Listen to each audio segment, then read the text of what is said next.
to begin today by thank you all for not dodging today's message. I hope today that you will see from this series as we enter into my big fat mouth that words are powerful. Words can bring life and words can bring death. Jesus said that it's an overflow from our heart that our mouths speak. So what we're going to be doing is we're going to be looking at words, and hopefully we'll see how to use our words the right way. So what we're doing over the next few weeks in this series is we're going to be looking at the problem of gossip and the problem of criticizing and the problem of lying. And today we're going to look at the problem of complaining. Now, when you think of complaining in a biblical sense, the first thing that comes to my mind would be the Israelites, God's chosen people. They were being held captive for years, and during all their captivity, what did they do? They complained, they complained, they complained. So God did these miraculous things. He did 10 miraculous plagues to change Pharaoh's heart. And then he parted the Red Sea, and the Pharaoh's army was drowned. And then he provided food from heaven, and he provided water from the rocks, and he provided clothes that never ran out. And what did his people do? They whined and they griped and they complained. They complained. So let's look at Exodus chapter 14, beginning with verse 11, when Moses said, "Was it because there were no graves in Egypt that you brought us to the desert to die? What have you done to us by bringing us out of Egypt? Didn't we say to you in Egypt, 'Leave us alone, let us serve the Egyptians'?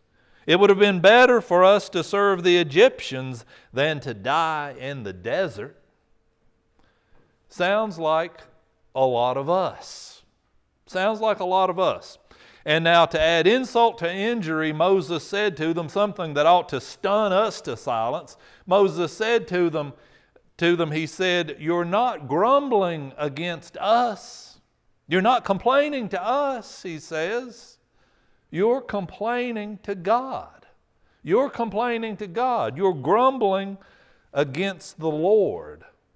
So just imagine if every time we complained that about our circumstances or about the traffic or about another person, that we're not complaining to them, that we're complaining to God. Think about that if our complaints were to God, if that's how He sees it. So what I want to do today is I want you to personalize this message. I want you to see this message, hear this message through the lens of your own complaining. So I want you to kind of be honest and think about what is it that you complain about the most. For me, to be honest, I guess I would say it's my schedule I complain about. I have to do this and I have to do that and I have to go here and I have to go there. Poor me. So what is it that you complain about the most? I've heard people complain because they're not married. And, "Oh, I'd like to be married. I want to be married." And then they get married and they complain about their spouse. There's people complain about their financial situation. "I don't have enough money. My house is too small. My boss is just unbearable. And our meetings are boring." Or maybe it's small things that you complain about. Maybe you complain about the weather. Maybe you complain about slow internet. Maybe you complain about nothing on TV.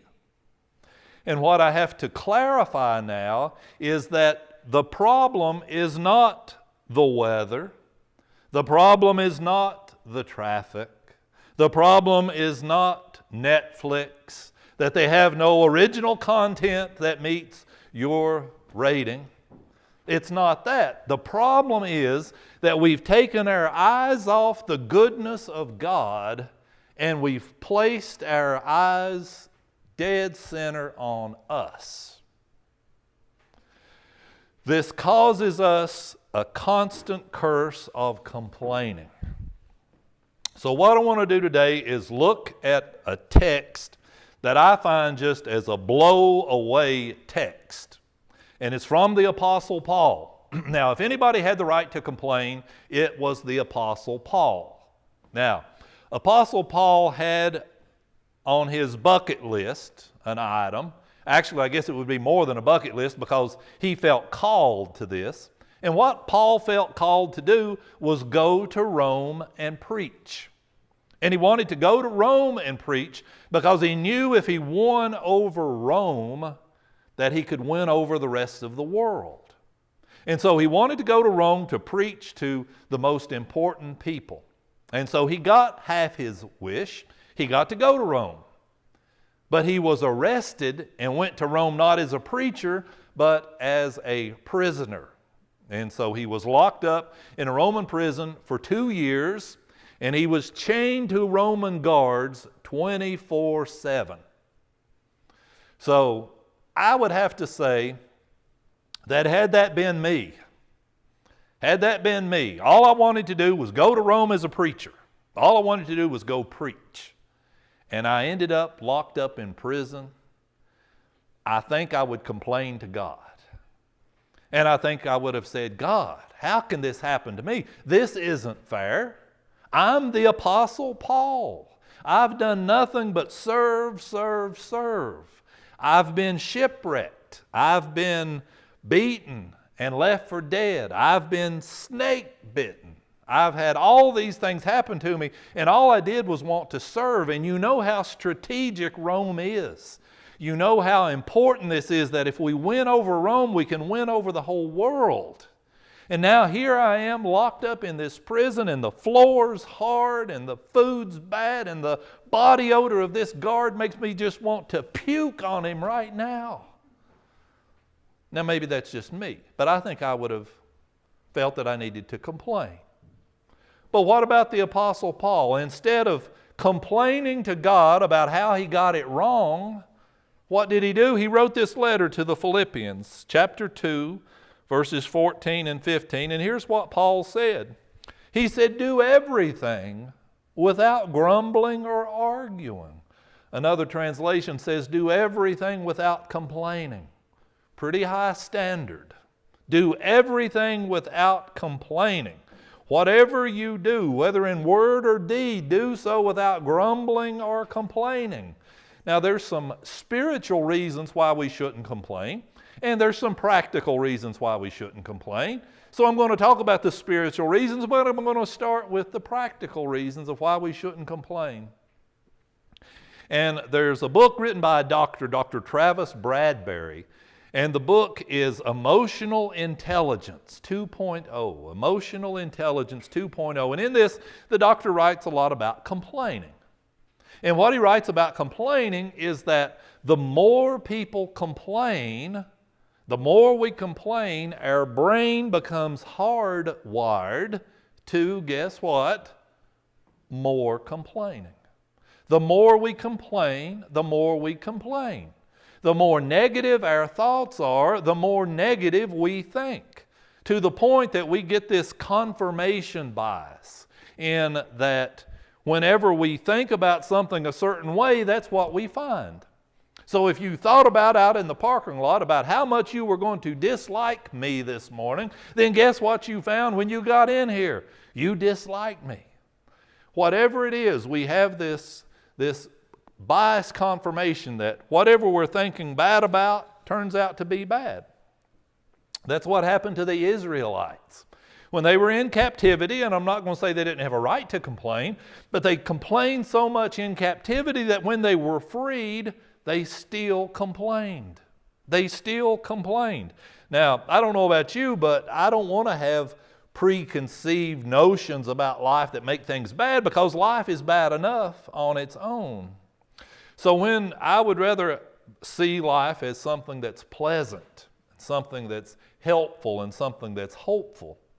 Now, when we study the Apostle Paul and we see how he lived and how he taught, we're going to see two big issues. And these two big issues are sort of the central theme to this whole message. And Paul lived this out, and Paul basically lived this out.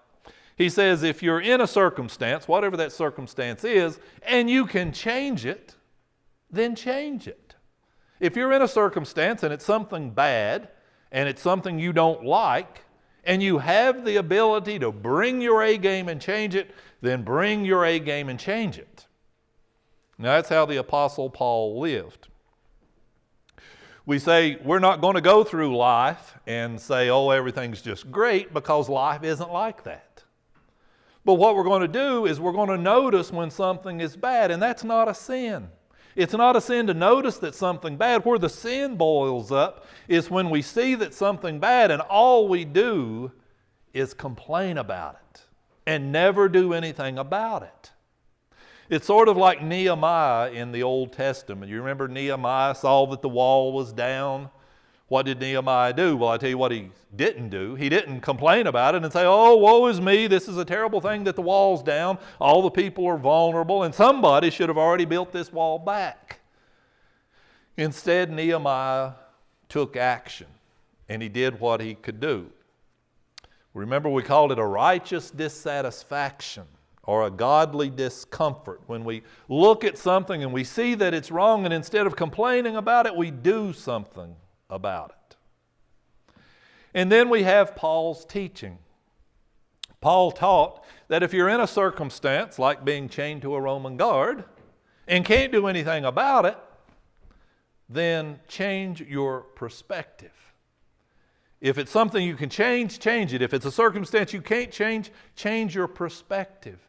Change the way you look at the situation. Change the way you think about the situation. Change the way you talk about the situation. If you can change something, change it. If you can't, then change your perspective. And he says this in Philippians 2, 17 and 18. Now remember, he's chained to a Roman guard when he's writing this, and he's waiting, very possible, his execution. And so here's what he said. His dream was to preach the gospel, but he says, but even if, and I love that phrase, but even if I'm being poured out like a drink offering on the sacrifice and service coming from your faith, I am glad and rejoice with all of you, so you too should be glad and rejoice with me, even if I'm being poured out like a drink offering. What is a drink offering? Well, a drink offering comes from a Greek word called spendo, as in spend it all. And what they would do in those days is they would offer a sacrifice, an animal. And the animal would be sacrificed and it would be burned. The drink offering would be the most expensive liquid that they had, usually wine, but it could also be honey, because honey was expensive and hard to come by. So you know from your own experience grilling that if you've got a piece of meat that's hot, and you pour something on it, you know what happens. You get this steam coming up, or smoke coming up, or this fragrance coming up. And that's what they would do. They would pour out this drink offering on this sacrifice, and it would go up to God. So they were offering this up to God. So he says, I'm being poured out like a drink offering. But he says, even if I am, yet I will rejoice. Now, a lot of people think that when he said, I'm being poured out like a drink offering, that he meant that this was his ultimate martyrdom, that this was it. He was being poured out as if he was being emptied, or he was gone, he was done, he was over with. This was his death. But the tense of the verb is different. Instead of saying, I'm being poured out this way, he says that he's not saying even if one day I'm being poured out. He says it was his daily life that was a sacrifice. And there's other places where Paul said, you offer your bodies as a living sacrifice, holy and acceptable to God. And this, he said, your spiritual act of worship. So a spiritual act of worship being chained to a Roman guard, he's still offering up praise. He's still offering to God this worship. So how could Paul be in prison, be chained to a Roman soldier, and still worship God? The reason is because he knew that he was not the center of the story. He knew that Jesus was the center of the story, and that he could take a negative circumstance and he could change his perspective about it in such a way that it would impact what God was able to do through this negative circumstance. So this is why Paul said this, and don't miss the power of this. He's chained up to, a Roman soldier 24 hours a day. I guess every 8 hours they would change soldiers. I don't know what their schedule was back then, but they would change soldiers every now and then and keep him locked up for 24 hours. So he would get a new one every so often. And so here's what he said, and this is so powerful. He says, "Now I want you to know, brothers and sisters, that what has happened to me has actually served to advance the gospel." He's not complaining. He's changed his perspective. And he's seen the power and the goodness of God in it. So what's happened to me has actually moved the message of Jesus forward, he says. As a result, it's become clear through the whole palace guard. In other words, all of the soldiers and everybody else have seen that I am in chains for Christ. So what was he saying? He was saying, you think I'm the prisoner? You think I'm the prisoner? I'm chained up to some of the most important people in Rome, these Roman soldiers, and I'm chained up to them for 8 hours at a time. Every 8 hours I get fresh ears to listen to my 8-hour sermon. So I get to preach to these Roman soldiers for 8 hours at a time. So he says, this isn't what I would have chosen to have happen. I wouldn't want it this way, but it's worked. God is working through this situation. I can see now that I've changed my perspective that God is working through this situation to advance the gospel. So now I don't know who needs to hear this, but maybe somebody here needs to hear that God still has a plan. God still has a purpose, and God still has an assignment. It's not what you would have chosen, and it's not what you want, and it's not something that you would have ever chosen, but it doesn't mean that God can't use that to bring His goodness. Now think about it. Paul's chained to this guard 24 hours a day. So what is it that you're chained to? And don't say your spouse. Gary, I knew that was coming. But it could be a relationship, or it could be a financial situation, or it could be a job situation, or it could be a hole that you're in that you just can't see your way out, or it could be a health issue. The list could go on and on and on. If it's something that you can change, change it. If it's something you can pray about it. If it's something you can work out, work it out. If it's something you need counseling for, get counseling. If it's something you need help for, get help. If it's something you can get wisdom about, get wisdom about. If it's a leaf you need to turn over, then turn it over. If you can change it, then change it. If you can't, then change your perspective. Change the way you look at it. Change the way you think about it. Change the way you talk about it. You can complain and you can gripe and you can whine all day long, and maybe you're justified in doing that. Or you can change the way you look at it and look for God in it. And change the way you speak about it and change the way you represent it. You can see that God is in the middle of it, and when you come out on the other side, you won't be perfect, but you'll be closer to the image of Jesus than you were before. And now maybe you're more dependent on God. Now maybe you pray more passionately for whatever it is. Maybe you have more compassion for an issue than you had before. Now maybe years later you can say, hey, I've got a voice for that. I can speak to somebody on what I went through. If you can change your circumstances, change it. If you can't, change your perspective. I love this phrase Paul uses. He says, even if at this moment I'm being poured out, my life's going away, even if everything that I wanted to accomplish never comes to pass, even if I've only got days on earth to live, yet I will rejoice. Because in the middle of all this, I never would have asked for it, but I've gotten a glimpse of the goodness of God. He's still using me. He's still in me. He's still working through me. So I don't know what it would be for you. How do you do it? You recognize this. You're not the center of the story. And when Jesus is the center of your story, it changes how you let your story be told. When you change your perspective like this, you can endure. You can be the light in the middle of your darkest day. I like what David said in the Old Testament. And David, had a lot to complain about, and he did complain a lot. But here's what he said. He said, let all that I am praise the Lord. Let everything in me give praise to God. May I never forget the good things He does for me. Some of you, I hope you'll remember. You'll remember the goodness of God. You'll remember God for His blessings. You'll remember God for His healing. You'll remember God that He redeems me from death and crowns me with love and tender mercies.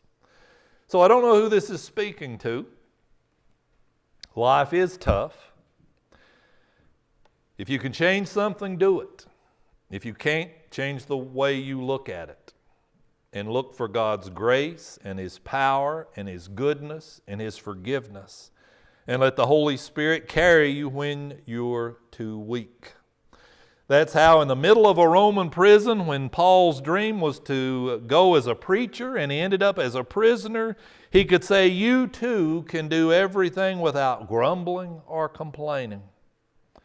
What happens, even though we may not like it, can be used to advance the gospel. Even if my greatest prayer is never answered, even if I never get out of this situation that I wish I was not in, I will still praise my God because He is good. He never leaves me. His presence is with me. His power is in me. Therefore, I will praise Him with everything I have.